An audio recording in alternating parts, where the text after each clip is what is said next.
una de las primeras ideas que ponía el compañero es, el César es nación, Estado,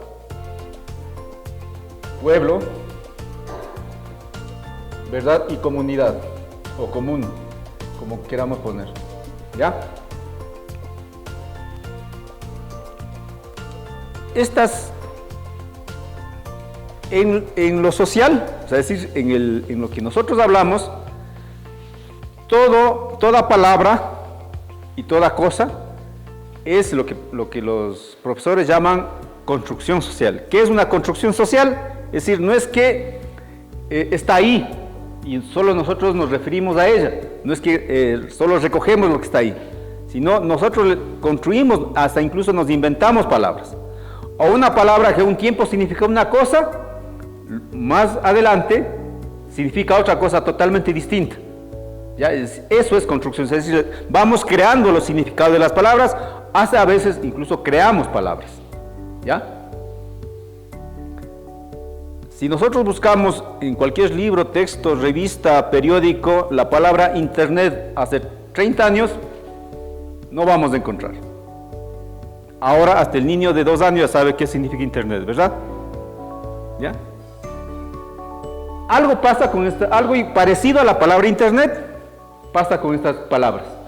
Si nosotros buscamos estas palabras 300 años atrás, no vamos a encontrar.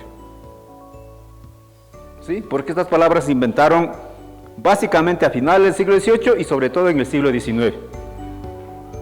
¿Sí?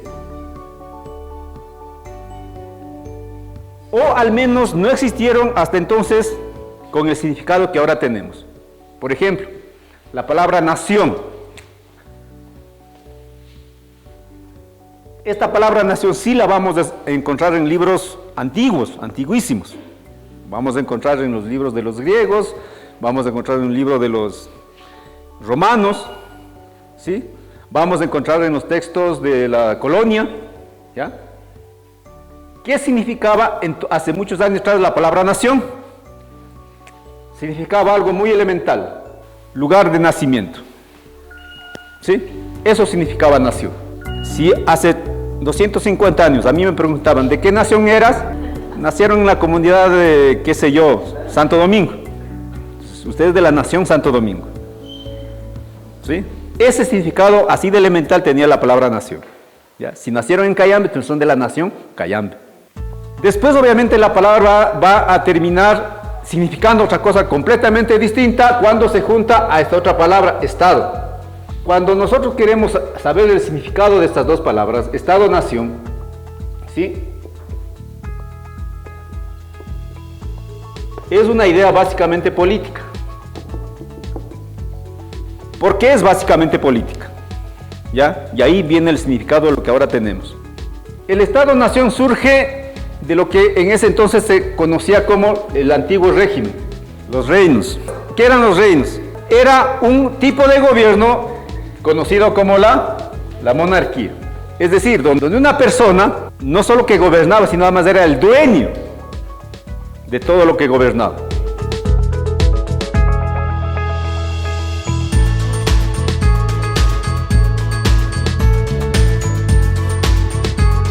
¿Qué hace la Revolución Francesa? Para no entrar en complejidad, no vamos a estudiar, lo que quiero poner es ¿qué hace la Revolución Francesa? Lo que hace la Revolución Francesa es 3 cosas, que después es modelo a nivel mundial. Elimina al rey, y ahí viene la idea de sociedad, viene la idea de pueblo. Ya no es el rey que gobierna por gracia divina. ¿Quién debe gobernar? El pueblo. Después vamos a entrar a la complejidad del pueblo. Es el pueblo. Entonces es el pueblo quien elige a quién va a gobernar. ¿Ya? Esa es la Revolución Francesa. No vamos a estudiar, la Revolución Francesa es mucho más largo que esto, pero para reducir esto. Entonces ya no gobierna un rey, gobierna un gobernador. Si ya no es por gracia divina ni es por sangre, es por reelección popular. ¿Y cómo se gobierna ese pueblo? Dividir el poder. ¿Sí? Divide en 3 partes. El que gobierna, el que administra, el ejecutivo, el presidente, el espacio que hace las leyes del Congreso y el espacio que administra la justicia. Tres poderes. La ley, si ya no se gobierna por la voluntad del rey o de la voluntad de una persona, entonces viene el imperio de la ley. Se crea la ley. Esas tres cosas. Pueblo, que elige un gobernante, ¿sí? Y se divide la división de poderes y se maneja por una ley. Entonces ya no se diviniza a la voluntad del rey, ahora se diviniza a la ley. Así como Dios está por encima de todos nosotros, entonces ahora ya no es Dios, sino es la ley. Pero el problema es quién hace la ley. Para cerrar, cuando se destruye el antiguo régimen, ahí es cuando surge el Estado-Nación. ¿Quién es el pueblo? Hay un grupo de la Revolución Francesa que dice el pueblo son las comunas. Esto no nos enseñan en las universidades. ¿Sí? Dice, ¿quiénes son los pueblos? Las comunas. Por lo tanto, para hacer la asamblea, la convención que se llamó en ese entonces, dice, entonces cada comuna debe mandar un representante, un delegado. Y como somos todos, y como no podemos ir todos a la asamblea o a la convención, entonces, por un número determinado de habitantes, mandamos un representante. Entonces, son representantes del pueblo, pero más que pueblo, son representantes de un número. Y gana esta idea. Ya no mandar por comunas, sino mandar por un número determinado de habitantes. Esa idea ganó. Y eso es lo que hacemos hasta ahora. ¿Cómo elegimos a los asambleístas? Elegimos por provincias, pero el número lo elegimos de acuerdo al número de habitantes. Eso lo hacemos hasta ahora. Y cuando nosotros en la constituyente dijimos vamos a poner delegados por comuna, no dijimos por comuna, sino por pueblos y nacionalidades, casi nos declaran traidores de la patria. Entonces ahí viene la pregunta. Ya, el pueblo elige a sus representantes. ¿Quién es pueblo? El número de habitantes. Pero ahí no se soluciona todo el problema. Aplicado al tema francés, dice, ¿quiénes son franceses? ¿Los que viven en este territorio francés o los que hablan francés? Ganó los que viven en el territorio francés. Y ahí se conecta con el tema nación. La Francia de la Revolución Francesa, es decir, de 1789, cuando dicen todos los que viven en Francia, en el territorio francés, antiguo reino de Francia, son franceses. Pero ¿cuál es el problema? Algo parecido a lo que nos pasó a todos los países en América Latina, en la independencia. Solo el 20% de los que vivían en el territorio hablaban francés. El resto hablaban cualquier otro idioma. Entonces, ¿cómo hacemos la nación francesa si solo el 20% habla francés? En las escuelas obligamos a estudiar francés. ¿Y cuál fue el otro mecanismo? El ejército. En un país en crisis, en ruina, en revolución, la mejor fuente de seguridad para mantenerse vivo y la segunda fuente de empleo, el ejército. Entonces la mejor manera de aprender francés fue las escuelas y el ejército. Finalmente es derrotado por última vez o definitivamente Napoleón. Francia se constituye como nación y tiene un estado poderosísimo y ahí surge el modelo de estado-nación. Es decir, ¿qué es un estado-nación? Un pueblo o una sociedad que tiene una sola noción cultural, gobernado por un estado, y ese estado gobernado por una sola ley, no permite leyes diferentes a la que pone el estado, mandado o regido por una sola autoridad y el ejército. Ese es un Estado-nación. Ese modelo lo impusieron, es decir, aquí cuando destruimos el antiguo régimen. ¿Cómo destruimos el antiguo régimen? Independizándonos. En la colonia conocíamos una cosa que se llama las dos repúblicas, la República de Indios y la República de Españoles. Es decir, unas leyes solo para que gobiernen los españoles, y sobre todo en las partes urbanas, y la República de Indios, es decir, una autoridad, que en ese entonces se le conocía como caciques, que manejaban su propia ley allá en lo rural, en los territorios indígenas. Entonces, en la colonia había estas como dos repúblicas, dos naciones, ¿ya? Con sus propias autoridades, propias leyes, igual acá, solo que obviamente la República de Indios no es que tenía su mismo nivel que la República de Españoles. Su lazo, sus mecanismos de opresión eran en los impuestos. ¿Ya? Los caciques tenían que recoger impuestos en las comunas y mandar a las autoridades coloniales. ¿Ya? Por eso es que todo el mundo terminamos odiando a los caciques, incluso la palabra cacique es utilizada actualmente como un insulto, más que como un reconocimiento. Entonces, por esta razón de que el cacique jugaba un papel deplorable, porque tenía que recoger los impuestos y pasarle a la autoridad colonial, el cacique se desprestigia, hasta se desprestigia el concepto de cacique. Entonces ahora cuando queremos insultar a nuestros enemigos políticos, ¿qué les decimos? Cacique.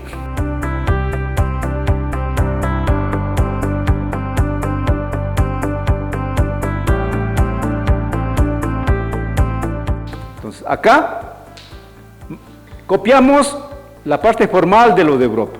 Entonces, ya no un rey ni una autoridad, sino un presidente electo, un Estado dividido en 3 poderes. Acá tuvimos el mismo problema que tuvieron Francia. ¿Por qué? Acá nos derrotaron a las comunas, aunque nuestra derrota fue mucho más atrás. ¿Cuándo nos derrotaron a las comunas? Nos derrotaron 20 años antes, ¿no? O 40 años, con Tupac Amaru. 10 años antes. 10 años antes de la Revolución Francesa, es decir, como 25 años después de la independencia, nosotros sufrimos la gran derrota de las comunas con la derrota de la rebelión de Tupac Amaru.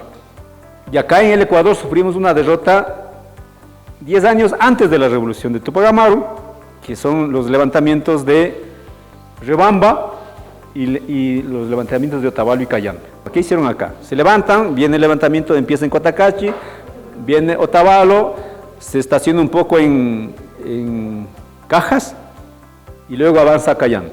La cosa avanza a tales dimensiones, ya no solo es una bronca por tierra, sino ya se vuelve una bronca política y después se vuelve una bronca religiosa, ¿sí? Que el grito es: vuelva el rey Inca. Cuando la revolución llegó al centro de Cayambe, entiendo que es este parque mismo que ahora tenemos, le sacan a la imagen, primero le sacan al cura y le cuelgan, le matan y le cuelgan, y le queman al cura. Y luego le sacan a la imagen de San Pedro y le decapitan a la imagen de San Pedro. No sé si es el mismo San Pedro que ahora está ahí. Lo que quiere decir es que acá con la independencia se hace ese Estado, no nos toman en cuenta a las comunas porque a las comunas ya nos derrotaron 25 años atrás. Los que hicieron la independencia, los generales que hicieron la independencia, incluido Bolívar, eran hijos de los generales que nos derrotaron a nuestros padres 25 años antes. Pero además, ¿cuál fue el problema? El problema es que los estados que se fundan con independencia dividen las identidades culturales que existían. ¿Ya? En algún sentido, los quichuas quedamos divididos entre 4 estados, básicamente Bolivia, Perú, Ecuador, y hay unos restos que quedan en Colombia, Argentina y Chile, hasta ahora. Los aymaras, que eran otra de los pueblos fuertes, quedan divididos en 3 países, bueno, en 2, después se dividen en 3, entre Bolivia y Perú, y después con Chile. Para ser ecuatorianos con plenos derechos, teníamos que hablar español. Y acá el problema era mucho más grave que en Francia era el 20%, acá no era ni el 5% que hablaba español. Además, porque no era solo hablar español, sino era escribir español. ¿Sí? Entonces, yo era ciudadano ecuatoriano si sabía leer y escribir. ¿Quiénes podían leer y escribir? Solo los hacendados y sus hijos. Y como si esto no fuera poco, además eran solo los hombres. Si una mujer sabía leer y escribir, pero por ser mujer, y además había que tener una renta en dinero o en bienes, que era como 3,000 pesos, algo así, que era una fortuna. Ahora decir 3,000 no suena mucho. Quedamos disueltos, dejamos de ser quichuas, dejamos de ser shuaras, y pasamos a ser indios. ¿Ya? Por eso es que la palabra indio, incluso hasta ahora, es utilizado a veces como insulto, o generalmente como insulto. Los pueblos son disueltos en esta idea de indios. O sea, somos indios dejamos de tener estructura, dejamos de tener territorio, dejamos de tener todo lo que decía el compañero César, autoridad, cultura, idioma, todo eso dejamos de tener y pasamos a ser solo indios. Recuperar la idea de nación, de comuna, de pueblo y comuna, nos ha costado casi 200 años. Por eso es bastante difícil y a veces me preocupa cuando incluso dentro de las organizaciones hay algunos que dicen no queremos ser pueblos o no, ¿sí? Porque construir un pueblo, hay que construirlo, cuesta años.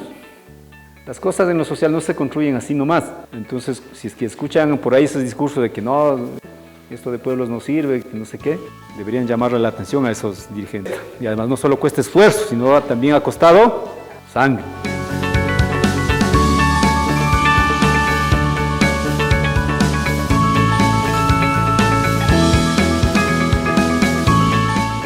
Estado-nación es un invento, lo que llaman los teóricos de la modernidad. Es decir, es la destrucción del antiguo régimen y la invención de una nueva forma de convivencia. La primera conclusión, el Estado-nación es una creación reciente, que no tiene más allá de 200 años, 200, 220 años. Segunda conclusión, en ninguna parte del mundo un Estado-nación se construyó de manera, el Estado-nación por sí mismo, por su código de nacimiento, es excluyente, es opresivo. Yo no conozco ningún ejemplo histórico en ninguna parte del mundo que un Estado-nación se haya construido de la manera democrática. Siempre nace de manera violenta, de manera impositiva, subordinando o incluso extinguiendo, como Estados Unidos, a los pueblos diferentes que están dentro de su mismo territorio. En el caso de los Estados-nación latinoamericanos, surge de la independencia y surge de una manera totalmente opresiva con respecto de los pueblos indígenas, pero no solo los pueblos, sino también con las mujeres. Entonces, ese es el Estado-nación. Y ese es un problema que no hemos podido solucionar en ninguna parte del mundo hasta ahora. Los países que se creían que eran Estado-nación por excelencia, vuelven a tener problemas ahora, incluida Francia. Y lo paradójico es que, frente a la crisis del Estado-nación, surge el tema de la plurinacionalidad. ¿Sí? Nosotros queremos que la plurinacionalidad, solo lo discutimos nosotros los indígenas de América Latina, resulta que la plurinacionalidad es un debate que viene de hace muchos años atrás y que ahora están debatiendo, hasta en Europa están debatiendo la plurinacionalidad como salida.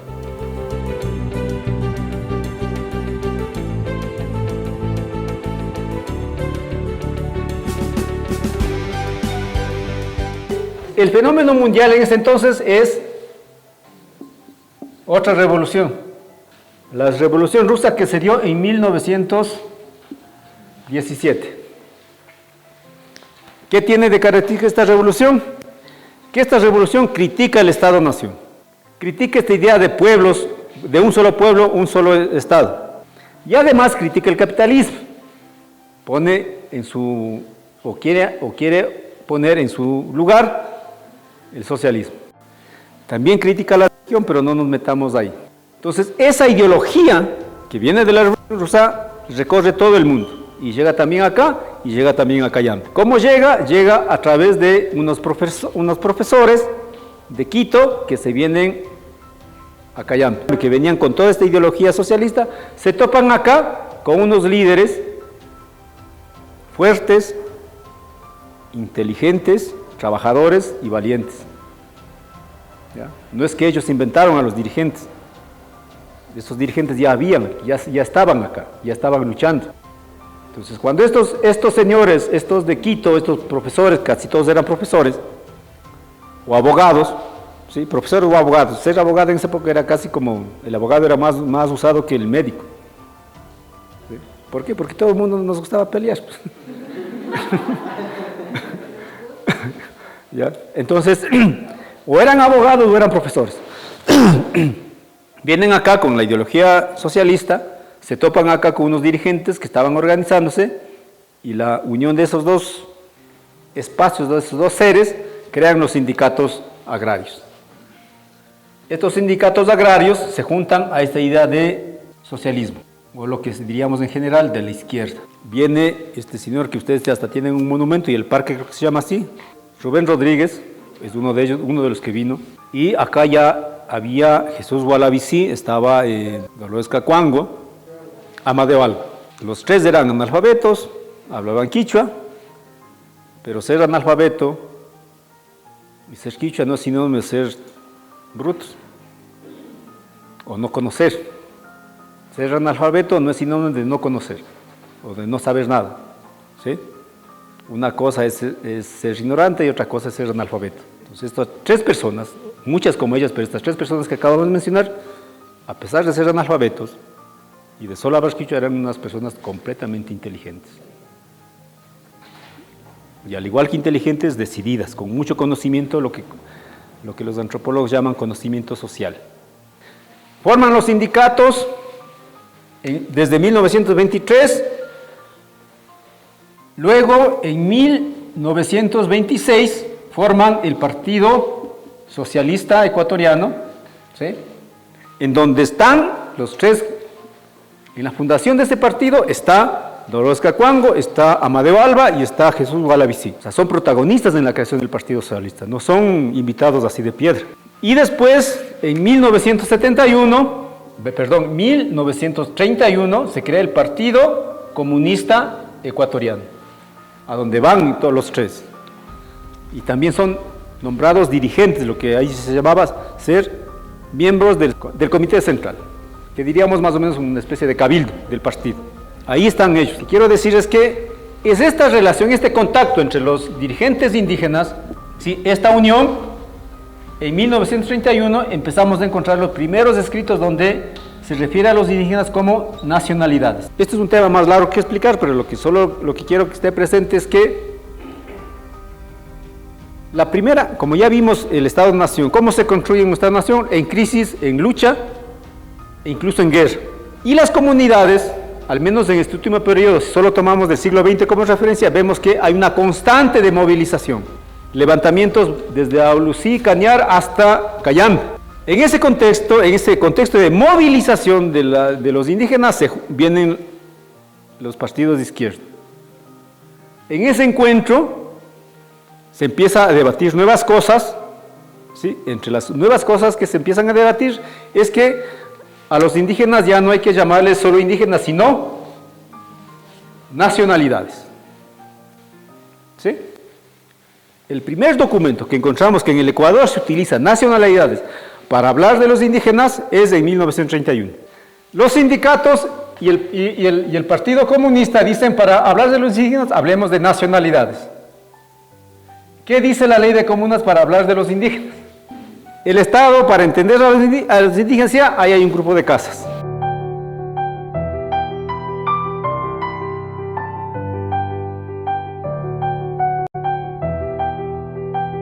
Nacionalidad. ¿Qué es la nacionalidad? Este es un concepto que se viene desde el siglo XIX. La nacionalidad es la pertenencia a una entidad social, a un cuerpo social, como queramos entenderlo esto, ¿sí? Que tiene una cultura, que tiene un territorio, que tiene una forma de ejercer autoridad y por lo tanto tiene sus propias formas de ley, sus propias formas económicas. ¿Sí? ¿Sí pueden ver la diferencia entre lo que se peleaba y lo que decía el Estado? Decía, nacionalidad, ¿qué es nacionalidad? Que tiene una cultura, que tiene una historia además, porque es importante la pelea por la historia, porque en esa época decían que nosotros no tenemos historia, como no sabemos escribir, por lo tanto no tenemos historia. Que tenemos una cultura, tenemos una historia, tenemos un territorio, tenemos una forma de autoridad, de ejercer autoridad, y por lo tanto también una forma de leyes, ¿sí? Y de hacer conocimientos también. Entonces, ahora la idea es volverla a reconstituir utilizando esta palabra que se llama nacionalidad.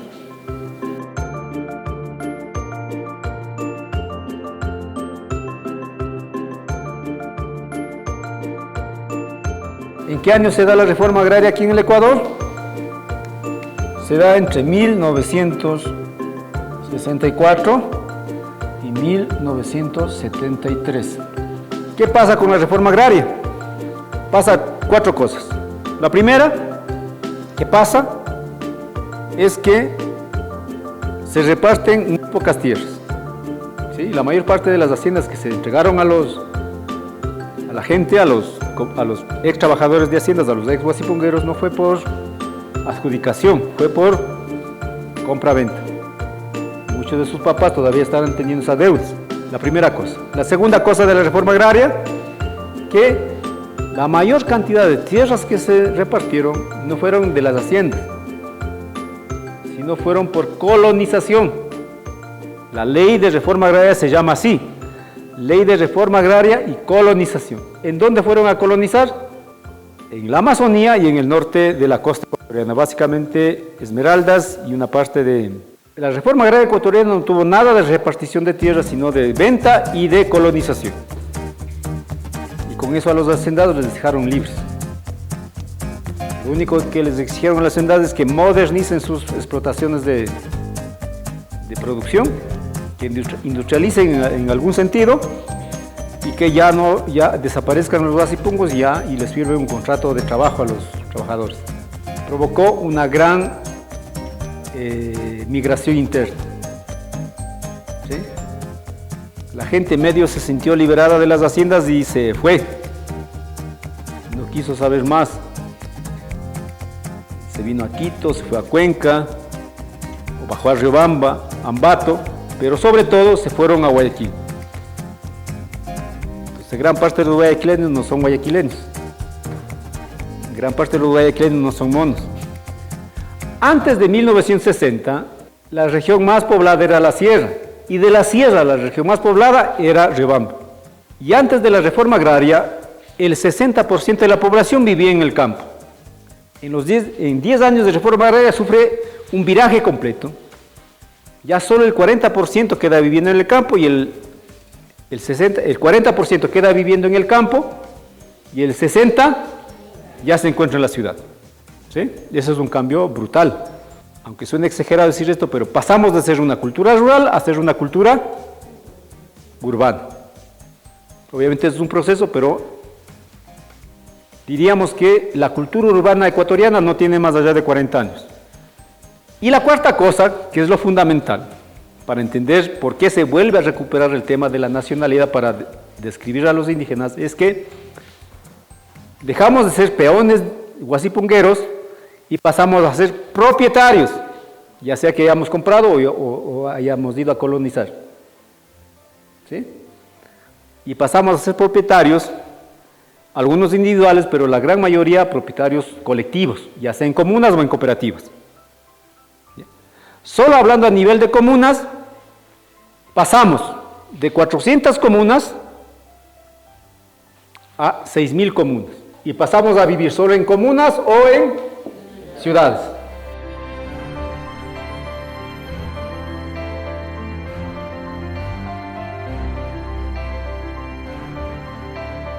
Entonces, como ya estamos viviendo en comuna, tenemos un territorio, recuperamos, como queramos entender el territorio, un espacio donde nosotros podemos vivir, ahí vuelve a tener el sentido de llamarnos nacionalidad, nación o pueblo, a partir de la comuna.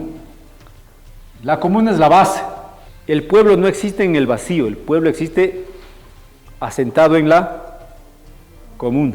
¿Por qué? Porque el pueblo y la nacionalidad, como ya pudimos ver, es una construcción social, es un proyecto político.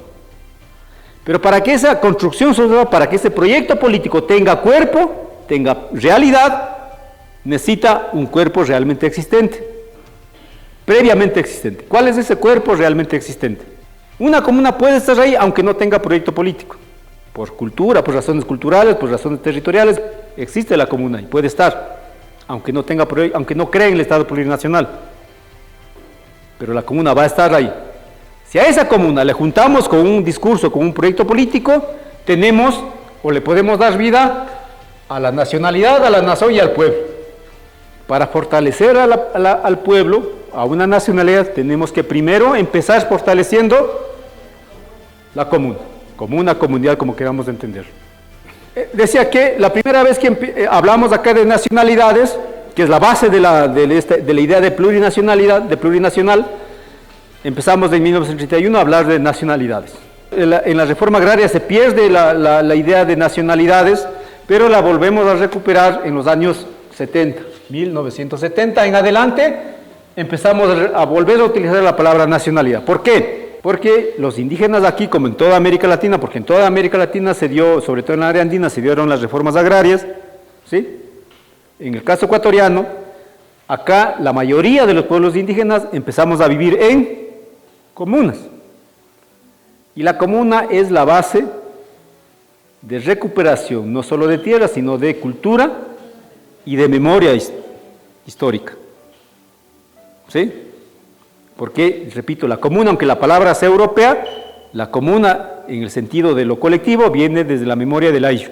En algunos casos, sobre todo en el sur de Saraguro, el ayllu todavía existía en esa época. Entonces, como ya tenemos una base en que asentarnos para pensarnos como pueblos, ¿sí?, se vuelve a utilizar la palabra nacionalidad. Entonces, hay la academia que empieza a hablar de nacionalidades y el mismo movimiento, y el nuevo movimiento indígena empiezan a hablar de nacionalidad. ¿Sí? Hay historiadores ecuatorianos y extranjeros que vienen a Ecuador y dicen, no, vea, cierto, aquí sí hay nacionalidades. Es la existencia de las comunas, y no solo las comunas por sí mismos, sino en acción, luchando, porque ya hay el Ecuarunari, si ya se está pensando en una organización nacional comunitaria, que después vendrá a ser la CONAIE. Entonces tenemos una lucha, una organización, un nuevo movimiento indígena asentado en comunas, movilizado en lucha permanente, ¿sí? Tenemos un nuevo debate de teorías sobre la nacionalidad y tenemos nuevos cuadros formados bajo este contexto y algunos cuadros profesionales, ¿sí? Empezaron a salir en los primeros años 80 los mismos indígenas en universidades, algunos ya graduados de universidades, otros aunque no eran graduados, pero eran con una formación súper alta.